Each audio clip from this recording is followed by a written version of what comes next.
professora de Geografia e aqui no Explicador Virtual a gente vai dar continuidade ao conteúdo do 8º ano. E o assunto é Velha Ordem Mundial. Bom, a Velha Ordem Mundial ela é caracterizada, também conhecida como Guerra Fria, e ela é caracterizada por uma disputa ideológica e política entre as duas superpotências.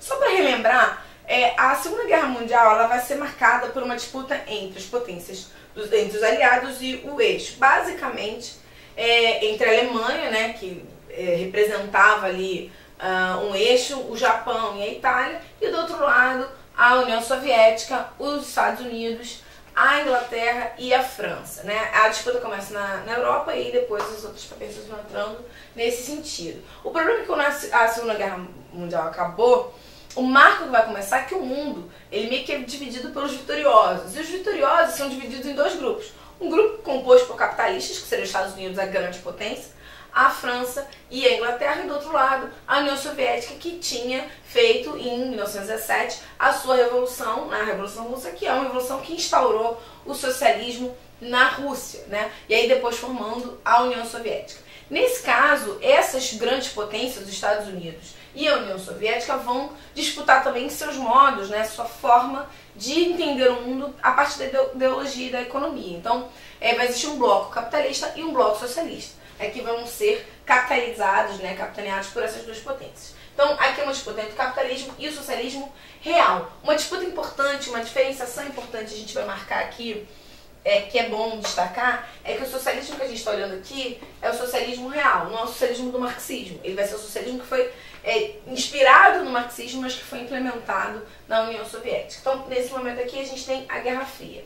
A Guerra Fria ela é disputada, né, dividida entre uma corrida armamentista espacial e a disputa por áreas de influência, que a gente chama também de Guerra Quente. O que seria Guerra Quente? Por que a gente chama de Guerra Quente? Porque essas potências nunca entraram em confronto direto, elas nunca entraram em guerra, até mesmo porque elas tinham um grande poderio militar. Se elas entrassem em guerra, o mundo poderia acabar. Mas indiretamente elas vão entrar em guerra em várias regiões do mundo, por isso a gente chama de Guerra Quente, tá? A corrida armamentista e a corrida espacial são disputas que a gente vai ver com mais detalhe a seguir, né? Mas a ideia é entender esse contexto agora. Aqui uma foto da chegada do homem à Lua, ele coloca a bandeira nos Estados Unidos para mostrar que os Estados Unidos tinha vencido uma etapa da guerra espacial, ou seja, uma potência que tinha conquistado uma área maior nesse momento.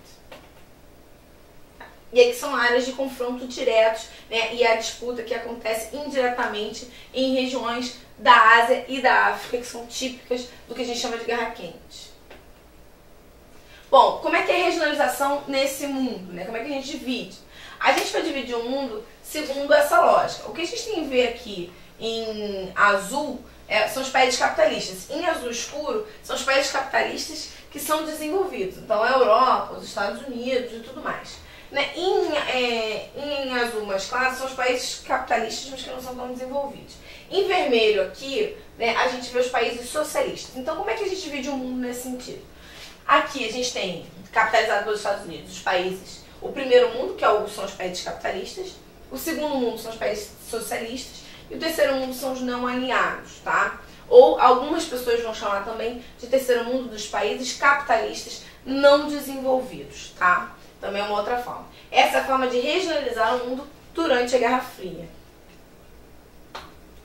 Bom, corrida armamentista, né? O termo corrida armamentista foi amplamente utilizado no período que é conhecido como a Guerra Fria, que a gente está estudando aqui.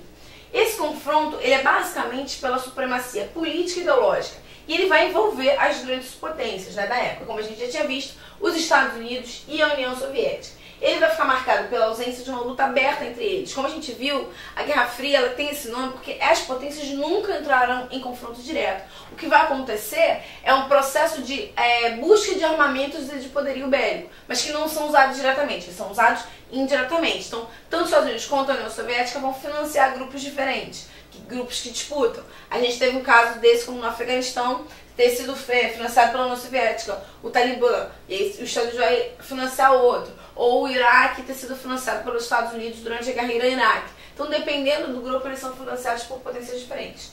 Isso não quer dizer que os armamentos estivessem em segundo plano. Ao contrário, a Guerra Fria incentivou a pesquisa, né, para a busca de armamentos e desenvolvimento dessas armas.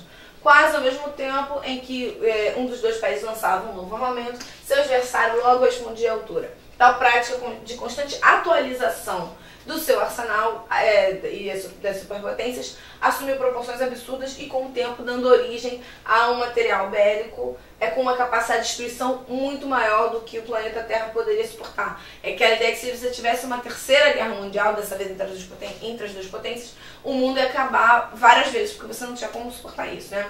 E essa atualização, ou seja, essa busca de superar cada vez mais seu adversário, montando o arsenal, mesmo que ele não tenha sido usado diretamente, é o que a gente vai chamar de corrida armamentista. Então essa disputa que a gente vê entre essas duas potências, que é de incentivo à pesquisa, né, e ao desenvolvimento de potencial bélico, né, que nunca foi usado diretamente entre essas potências, mas que era utilizado como forma de equilibrar o poder entre as duas. Bom, eu espero que tenha ficado claro. Tchau!